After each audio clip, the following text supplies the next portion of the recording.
Why is it that it's so hard to love ourselves sometimes? Why is it that we have such negative thoughts about ourselves?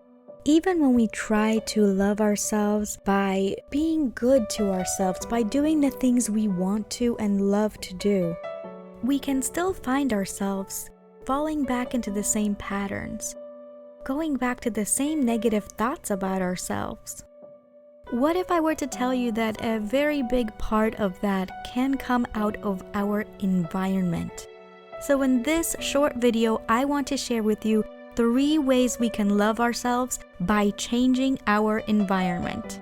So stick around to the end of the video because I will be sharing valuable tips to help you clean up and change your environment as part of a regular self-love practice. My name is Joanna, your Mindful Mastery Coach, and I am passionate about helping people gain mastery over their mind and emotions so that they can fully enjoy their life. In my previous video, I shared the basics of self-love, which are loving your physical body. And today, I wanted to share with you about another physical aspect of self-love, which is your environment. A huge problem is most of us don't realize how much of an impact your environment has on your ability to love yourself. We grow up with a group of people around us in a specific type of environment, surrounded by certain ideas, certain things that are always there in our life.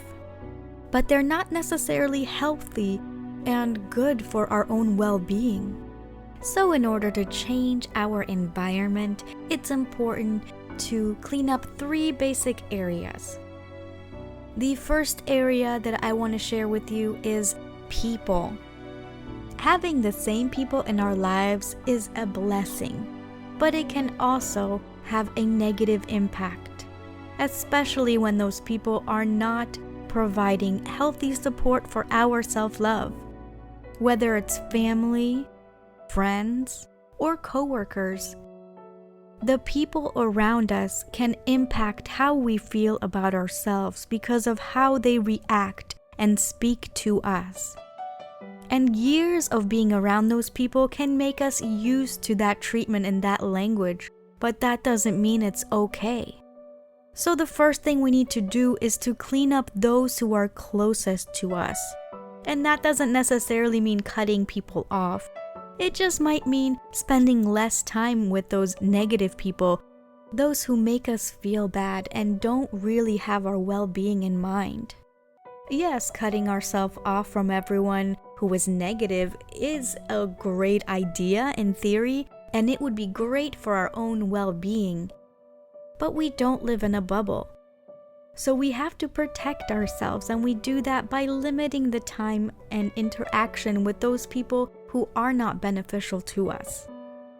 And make an effort to spend time with those who are supportive. Make new friends if necessary, make new connections, those who will be supportive of you and remind you that you are truly someone who deserves love.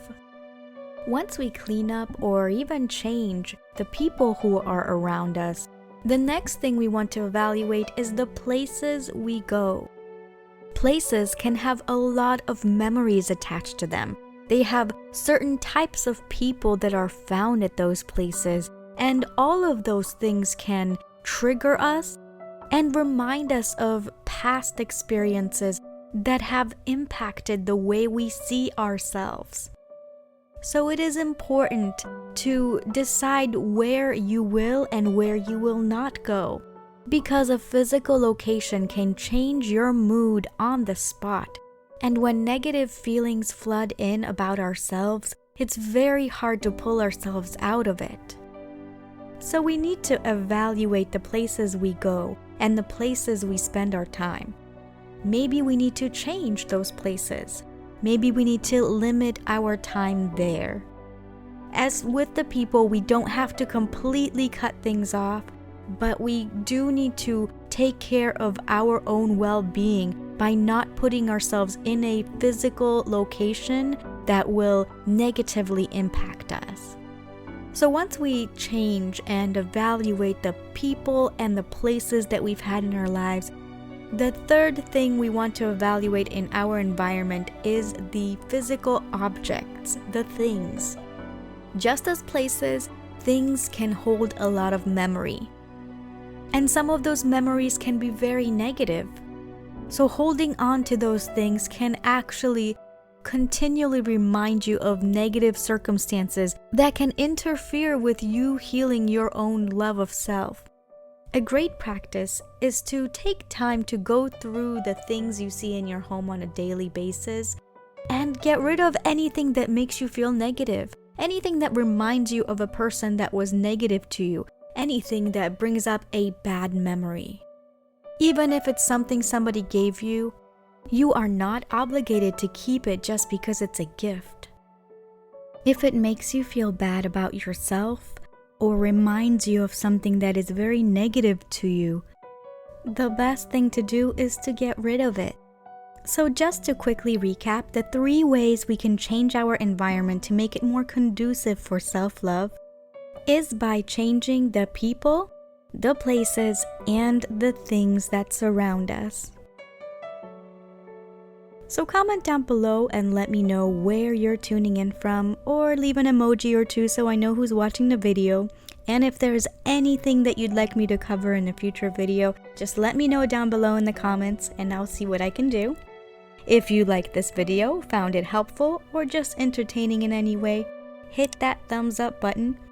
And if you're new to this channel, don't forget to hit that subscribe button and the bell notification icon, because this year I am dedicated to helping you gain mastery over your mind and emotions. See you in the next video. Bye!